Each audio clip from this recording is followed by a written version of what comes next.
আমার আইডিটা খুব তাড়াতাড়ি রিপোর্ট মেরে বন্ধ করে দেবে। চালু হয়ে গেছে, শুরু হয়ে গেছে। বন্ধ হওয়ার আগে আমি একটা কথা বলে দিই, যাদের লেগেছে একটা ভিডিও মানুষের লেগেছে আর কি, হ্যাঁ, তার জন্য এই সিস্টেমটা হচ্ছে আর কি। আপাতত লাইকটা করা বন্ধ হয়ে গেছে, কমেন্টটা হচ্ছে না আর। তো আমি ভাবলাম এত কিছু যখন হচ্ছে তো আর একটা ভিডিও আমি অন্তত ছাড়ি। তো চুরি করতে পারলে আপনার পিছনে লোক আছে। আপনি চুরি করুন, ডাকাতি করুন, দুর্নীতি করুন, ধর্ষণ করুন, যা পারেন, মানে পৃথিবীর যত দুর্নীতি আছে, যত কুকর্ম আছে আপনি করে যান। আপনার পিছনে দেখবেন মদের দোকানের মতন, রেশন দোকানের মতন পুরো লাইন দিয়ে লোকজন খাড়া থাকবে সাপোর্ট করার জন্য। বর্তমান সময়টা হচ্ছে এরকম।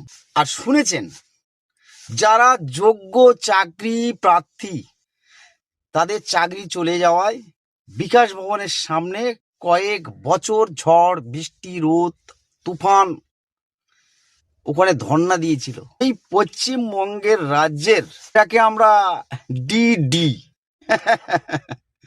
কিন্তু যায়নি, 1 মিনিটের জন্য তাদের পাশে যায়নি। আর এখন কোথায় যাচ্ছে জানেন তো? দুর্নীতির সমস্ত রিপোর্ট নথিপত্র সেইগুলো হাতানোর জন্য সল্টলেকে চলে গেছে, এইগুলো নিয়ে বেরিয়ে চলে আসলো। উনি ওখানে যেতে পারেন, উনি দুর্নীতি, ধর্ষণকারী, তোলাবাজি, সিন্ডিকেট ব্যবসায়ীদের পিছনে দৌড়াতে পারেন, তাদের ছাড়ানোর জন্য থানায় যেতে পারেন, ভবানীপুর থানায় গিয়ে দুষ্কৃতীদের, সমাজ বিরোধীদের ছাড়িয়ে আনতে পারেন, তার জন্য সময় আছে।